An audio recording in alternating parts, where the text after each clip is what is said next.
A few months ago, I made a 46-minute video covering the relationship between Dan Heng and Blade, outlining their story but only briefly touching on their shared symbolism. This time, I'm instead diving deep into their designs and cultural inspirations, drawing from Chinese folklore, astrology, and philosophy, as well as Buddhism, Hinduism, and a dash of archaeology. Trust me when I say that Hoyoverse goes to truly excessive lengths when designing even the smallest detail. Hopefully, by the end of this video, you will have a thorough understanding of the shared references between Dan Heng and Blade that really highlight them as two inseparable halves of the same coin. I want to start with the most obvious shared symbolism, and that is their connection to the azure dragon and the wood element. See, Chinese traditional philosophy has this concept called Wuxing, or the five phases. Wuxing, like many ancient systems globally, existed as a form of astrology that connected earthly concepts to the sky. What happened is that ancient Chinese astronomers noticed that the five visible planets were each a different color, so they assigned each of them a corresponding element, season, cardinal direction, and a guardian beast to protect each celestial body. To put it very simply, Wuxing evolved into a system to explain the relationship between different phases of life. For example, wood fuels fire, fire produces earth, earth bears metal, metal collects water, and water nourishes wood. This system is much more complex than that, but for our purposes of understanding Dan Heng and Blade, we'll be focusing on the planet Jupiter. Jupiter is the planet that is guarded by the azure dragon, so Dan Heng, and is associated with the wood tree element, so the arbor. This is why we have the azure dragon High Elder in charge of the wood tree, and why he's associated with the half-draconic abomination, a literal plant dragon. This is very integral to Dan Heng's whole design motif as a High Elder. Jupiter is associated with the blue-green azure color and the element spring. It's also associated with the east element and windy weather. Now, all this stuff about Jupiter is very obvious in its connection to Dan Heng, but what does it have to do with Blade? Well, simply put, the ancient Chinese name for the planet Jupiter is, quite literally, Xing. This is the meaning of Xing's name. Xing represents the east, the spring, the wood tree element, windy weather, and, of course, is protected by the azure dragon. But this is only the beginning. Dan Heng, with some quick maths as shown on screen, can be considered the 95th incarnation of the Imbibe de Lune line. We can calculate this using some statements from the game, such as Yubie being the 91st incarnation, and accounting for known dates of the signing of the alliance, as well as the average lifespan of Vidyadhara. This calculation is done assuming Yubie is middle-aged at the signing, but honestly, isn't impacted much by this either way. So, Dan Heng is the 95th Imbibe de Lune, and in February 2023, a few months before the release of Honkai Star Rail, 3 new moons were discovered to be circling the planet Jupiter, putting the total number of moons to 95. Now, Jupiter as a planet is very important to Chinese culture. The 12 Chinese zodiacs are based on the 12-year orbital cycle of Jupiter. Through this celestial system, the star in direct opposition to Jupiter is considered the Taisui god of the year and governs fortune and misfortune. The funny thing about Yinjiao as an incarnation of Jupiter is that they're associated with something called Feng, unrelated to Dan Feng. Feng is a mythological mound of flesh, ranging from just a small slab in the shape of an ox liver to a whole two-eyed monster. This flesh is known to infinitely regenerate as fast as it's eaten and is considered to be a legendary source of food. Not only is Feng considered an earthly manifestation of Jupiter, or Yingxing, but it also bears a strong resemblance to Blade's infinite regeneration ability, as well as the fleshy abomination nature of the Abundance. It connects the wood themes of abundance with the fleshy elements. Wuxing astrology isn't limited only to Dan Heng and Blade, but is woven into the greater narrative too. For example, you can see other traces of the associated legendary beasts around the Zhenjie. So far, we can see an azure dragon on the aromatons, a notable detail as these were specifically Yingxing's specialty as a craftsman. And we can find a white tiger of the west symbol in the seat of divine foresight, as well as on the jade abacus. During the New Year animation, we also saw the white lion positioned as a stand-in for the white tiger as part of the yin-yang of equal opposing forces of east and west, caught in an eternal battle with one another yet unstoppable when cooperating. We also find the vermilion bird of the south in the Palace of Astrum, and in the myriad trailer of the generals, as well as in Yunli's splash art. I haven't seen any depictions of the black tortoise of the north, but I'm sure there will be something soon. I'm also pretty sure that Jingliu is supposed to be represented by the tortoise because of its associations with winter and its associations with the moon. And quickly, on the topic of Jingliu, her flower is not a lotus but a queen of the night. Through Wuxing, there is actually a fifth beast, the yellow dragon, that is associated with the center, the earth element, and is the balanced forces of yin and yang. Funnily enough, we actually see Bai Lu holding a yellow dragon lantern, and later, Dan Heng seems to have found a similar one.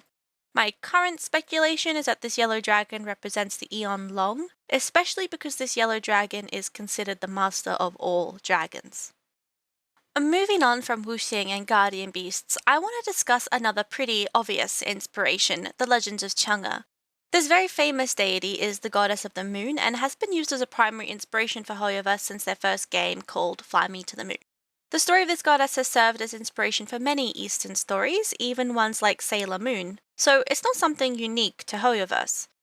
We know that Dan Heng's story is inspired by Chang'e not just because of the associations with the moon exile and Theban immortality, but also because his name, Heng, is Chang'e's traditional name before it was changed to Chang'e. Chang'e's story has many variations and these are all relevant, so I'll start with the more common modern variation and then work backwards. The story of Chang'e begins with her husband, Hou Yi. According to Chinese legends, there used to be 10 suns in the sky that each took turns shining.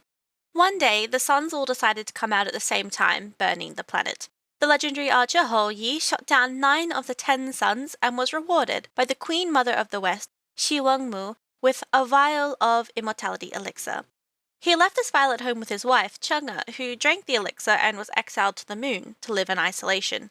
The exact reason that she drank the elixir changes depending on the version, but some say she drank it because she wanted to, and others say she drank it because Hou Yi's apprentice tried to steal it. As she flees to the moon, some variations say Hou Yi tried to shoot her down, but others say he felt responsible for what happened and laid out offerings to her before killing himself.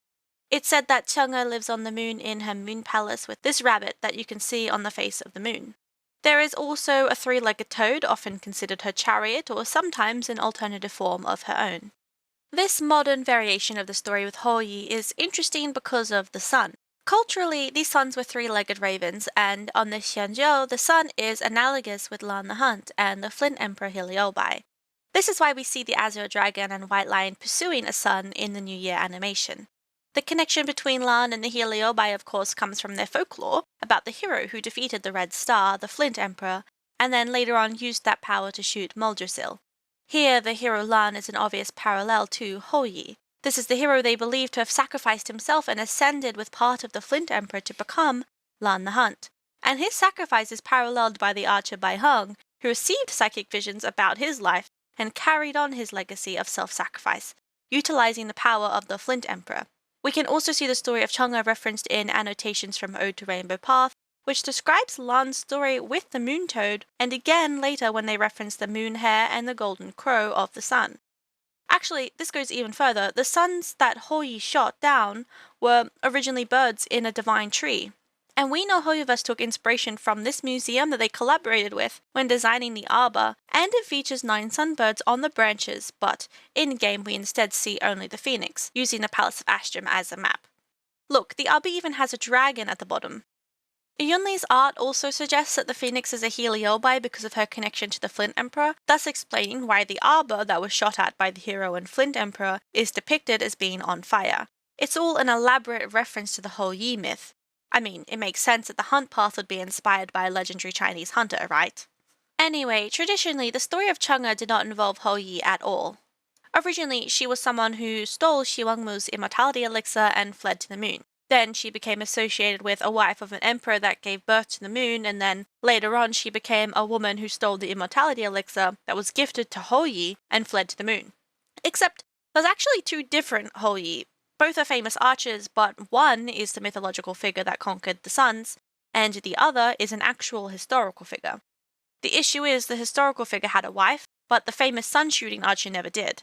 These 2 figures are often misunderstood to be the same person. You have to understand it has been over 2,000 years, so this story has changed a lot. Basically, what happened is that the myths got all jumbled up, and now you have the mythological archer Hou Yi, who shot down the suns, and he has a wife, just like the historical figure did, and his wife is the woman who stole his immortality elixir from him and fled to the moon. And at some point, another character shows up on the moon named Wugang. Originally, he was just a man who was known to be stuck on the moon, eternally cutting down a really tall, immortal tree that grows back as fast as he can chop it. Eventually, the story changes, and Wugang was a man who witnessed a liaison between his wife and the grandson of the Flame Emperor and killed the grandson, only to be banished to the moon to cut down the tree for all eternity. In another version, Wugang was training to become immortal but gave up, so the Jade Emperor punished him by placing an immortal tree on the moon and told him to cut it down if he wanted to become immortal. Still, in all variations, the tree was impossible to defeat. There's even a modern variant that describes Chang'e and Wugang as husband and wife because they are together on the moon, and Chang'e is often depicted holding the branches that Wugang chops. This idea also seems to have spread into a version where Wugang is Hou Yi, instead chopping wood for Chang'e in the mortal realm for all eternity after she flees. There's even a version where Wugang is an immortal of heaven whose workplace was close to Chang'e on the moon, and he became so distracted meeting her often that he neglected his duties and was punished by the Jade Emperor to cut down the immortal tree in order to be allowed to see her again. Every time he was close to his goal, a crow would distract him and the tree would heal. The point is, the story of Chang'e is very old and has many, many variations, so it's hard to say what exactly Hoyo would choose to depict from this legend. Wugang as a character is very interesting because this immortal moon tree has very strong parallels not only with the ambrosial arbor, but also Shuhu, who was described as a tree. The eternal fruitless efforts of Wugang to cut down the immortal tree is very similar to Blade's current wish to defeat Shuhu, who is keeping him alive no matter how much he tries to cut himself down. Not to mention, during this edition, Xing is the one who brings attention to the endless wars brought about by the arbor, suggesting they may have had a plan to destroy the arbor for good, but failed, just like Wugang. And, as a matter of fact, the arbor is symbolically equated with this immortal tree on the moon, not only through the release trailer featuring both Blade and Dan Heng among the roots of the arbor with a moon, but also through these decorations you can find around the Lofu that feature the arbor sitting on top of a moon. Logically, this means there is some kind of moon down there, which also positions this dragon palace as being the home of Chang'e on top of the moon, and the arbor right next to it is the immortal tree. And of course, it's no coincidence that both Chang'e and Wugang are known for being exiles after what happened to them. Wait, I need to add something I just realized while editing to this section. In this tapestry, which I'll talk more about later on, you can see on the right side are the 9 sun ravens that Hou Yi shot down. They're depicted by these bright orange spots, and I was thinking, hey, those actually look really familiar. Yeah, that's what the 10 orange spots on Blade's jacket are referencing. And this section on his shoulder looks extremely similar to the pattern of this dragon's tail around the suns. And it's weird because you know how there's supposed to be a raven in them? Unbelievable. I really never expected that Blade's design references the 10 suns, but it does make sense considering he used to work at the Zhongming Forge where the Flint Emperor lives. And I think it's really important that I point out the usual fate assigned to Hou Yi is to either attempt to shoot his wife, Chang'e, out of the sky, or kill himself. Blade is literally trying to do both of those things. Okay, Hoyoverse, I see you. Anyways, back to what I was saying before. Branching from the world design, another interesting symbolic connection is through their lotus and spider lily flowers. These flowers have strong connections to Buddhist philosophy and are often paired up to represent heaven and hell, life and death. We can see this pairing in both the trailer for Sparkle, representing heaven and the underworld, as well as Acheron's Myriad trailer, representing the duality of life and death. We see them paired again in Blade's trailer, overlapping one another. Not only are Lotus present all through Dan Heng's design, but also they exist in the aesthetics of the Scale Gorge waterscape. The structures that the Vidyadhara lay their eggs on resemble lotus pods, with each egg representing a lotus seed from afar, and their own individual blossoms up close. In Buddhism, the lotus represents divinity, and often deities will be seen seated upon lotuses. Extending from that visual, anything below the lotus is hellish, literally stuck in the mud. We can see the symbolism in action during the sedition scene where Yingxing falls to his knees in the mud and stays there throughout Jingliu's lessons, representing his position as an impure being. For this reason also, my friends and I have suspected since last year that the buildings below the lotus pods are likely where the sedition occurred and where the metaphorical hell is. Extra credits here especially to my friend Stella for finding the Buddhist philosophies behind the lotus and mud. Funnily enough, the Buddhist hell is also connected strongly to the Ten Lords Commission through the Yellow Springs. a prison system where souls undergo layers of punishment to be cleansed of their negative karma and memories and then cross the river oblivion into the next reincarnation. This hell is run by the 10 courts of hell, and that's why we have the judges of the 10 Lords Commission who arrest people and deal with karma. This Yellow Springs hell is also the inspiration for Acheron, and the River Oblivion is why she struggles so much with her memories, likely a similar case for Blade. I'm not exactly sure why the 10 Lords Commission is connected with the Nihility, but do note that the Nihility material is a heliobi. I did make this one tweet where I shared this crack theory in image format, but this isn't the time to break that down. Maybe in an upcoming video I will cover all of that. Buddhist hells are also split into hot and cold hells, so in a way the icy planet that Blade was left to wander alone can be viewed as an extension of his punishment. Now, Hinduism has a lot of similarities with Buddhism and Chinese mythology, allowing for some fluid overlap in the design. Karma, samsara, rebirth, etc. are all ideas shared, for example. Something unique to Hinduism is that in the layers of hell dedicated to punishing different crimes, heresy and digressing against the teachings of the Devas, the Hindu gods, are punished in a layer referred to as the Forest of Sword Leaves.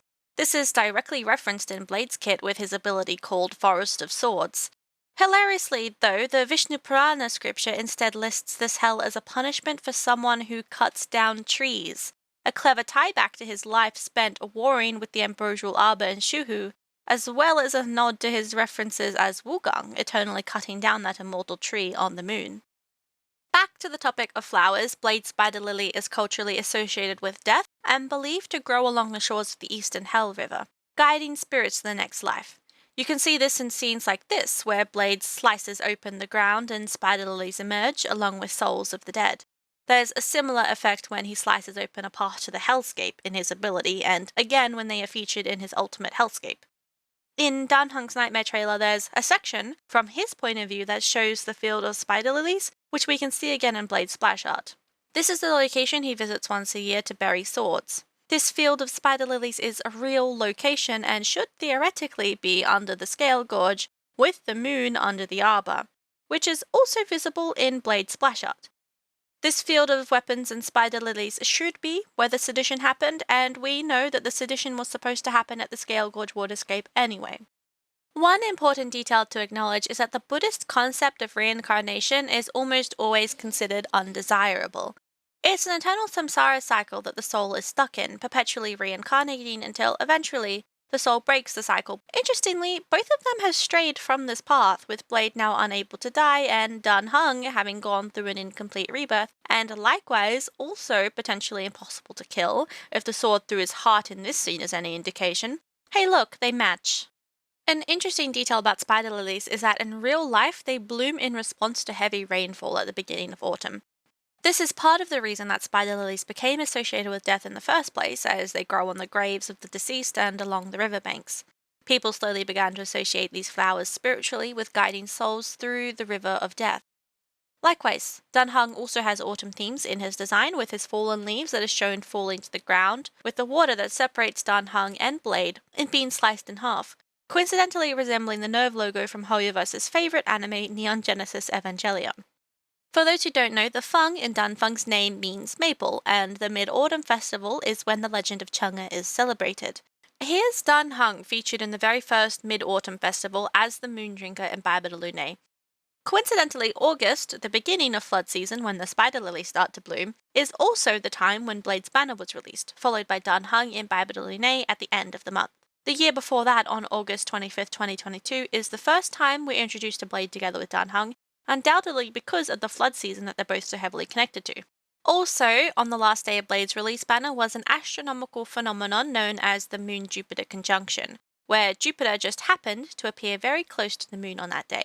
These do occur somewhat often, but Hoyoverse has been known to track this sort of thing, and this is a game all about astronomy, so I wouldn't be surprised if it was intentionally calculated.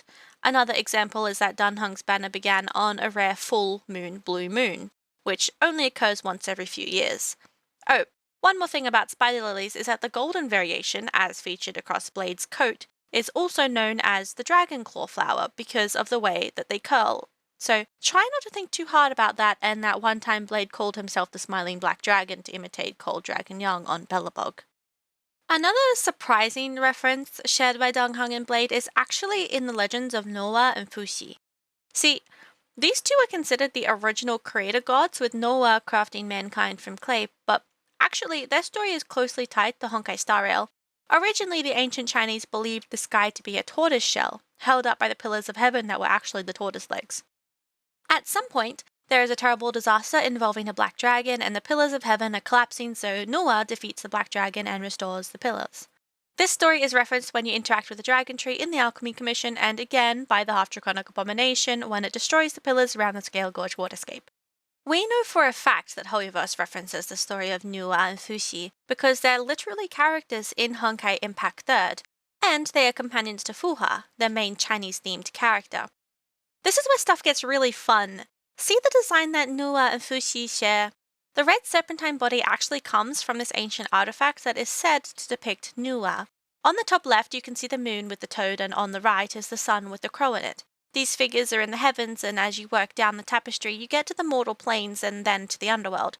The thing is, this tapestry is also often considered to not be about Nuwa, but actually about Chang'e. Some believe this is showing her flight to the moon, so there's a real-world connection between the legends of Nuwa and Chang'e, and they're often conflated because of this artifact that Hoyo used as inspiration for their own Nuwa and Fuxi depictions, as well as a few similar discoveries. But it actually gets even crazier than that. Nuwa's husband, Fuxi, actually comes from an even older myth about, drumroll please, a dark fish named Gun that tried to save the world by using stolen dragon magic while the actual dragons fought over the giant heavenly world tree.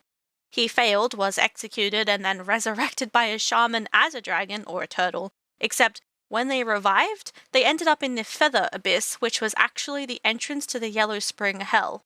Guys, it's literally Blade. This is the connection between Black Dragon, Fuxi, Nuwa, Chang'e, the Yellow Springs, and the story of the Half-Draconic Abomination. This tweet was so ahead of its time. Pause and read this. I didn't even know most of this back then, but yeah. Fuxi also shared all of the symbolisms connected with Jupiter and the Azure Dragon, so that's fun. Also, the part about the fish comes from the Chusa Tianwen poem, the same source that Hoyo appears to have gotten Shuhu's name from. This poem also covers many of the other heaven-related topics I've brought up in this video. Another thing that Hoyoverse does that extends to the entire relationship between the Astral Express and the Stellaron Hunters is present them as each other's shadow. We had this brought up in Penaconi's story outright, but we also see it in practice with the first bad ending telling of how, if the Trailblazer doesn't join the Astral Express, then the Stellaron Hunters meet their end against Nanook. We see it again in the story of Dan Heng and Blade, especially in the Light Cone Nowhere to Run. They are positioned in contrast to each other, with the caption directly telling us that Blade is Dan Heng's inseparable shadow, and that there is nowhere to run from him. He simply cannot get away from his own shadow. Again, the light and dark contrast shows up in Blade's trailer during their fight. This extends into the lore of the bracers that tell us of the telepathic connection to each other, one each wearing a single bracer of the same special Vidyadhara set that allows them to be connected across space. The caption speaks of their destiny to be reunited and that the hatred between them should be savored until it is empty, foreshadowing their eventual reconnection where they overcome Blade's psychological conditioning at the hands of Jing Liu that makes him hunt Dan Heng and seek their depths. In this respect, their rivalry is honestly quite artificial, and their separation was not done out of their own personal desires, but forced upon them by external forces. Once they both understand this, they can work towards an honest reconciliation with one another.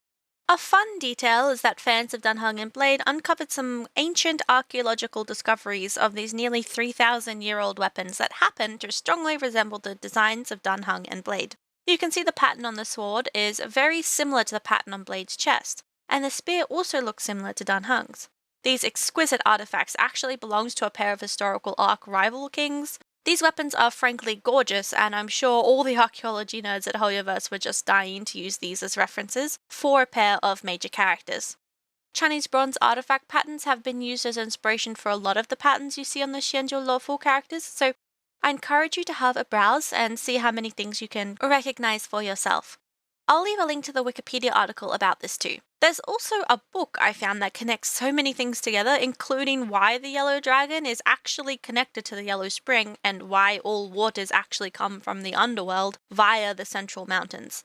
It's a lot to unpack and would require its own video to even begin to break it all down, but if you have the time, I strongly recommend reading the entirety of this book. It should be the third link listed in the description. So, to recap, we have their connection through the planet Jupiter, guarded by the Azure Dragon and associated with the wood element. This also connects Blade to the Abundance through Feng. They're also inspired by Chang'e and Wugang, both exiles on the moon, one for stealing immortality and the other doomed to cut down an immortal tree for all of eternity. They're connected through the Eastern concepts of heaven and hell, as well as reincarnation and immortality.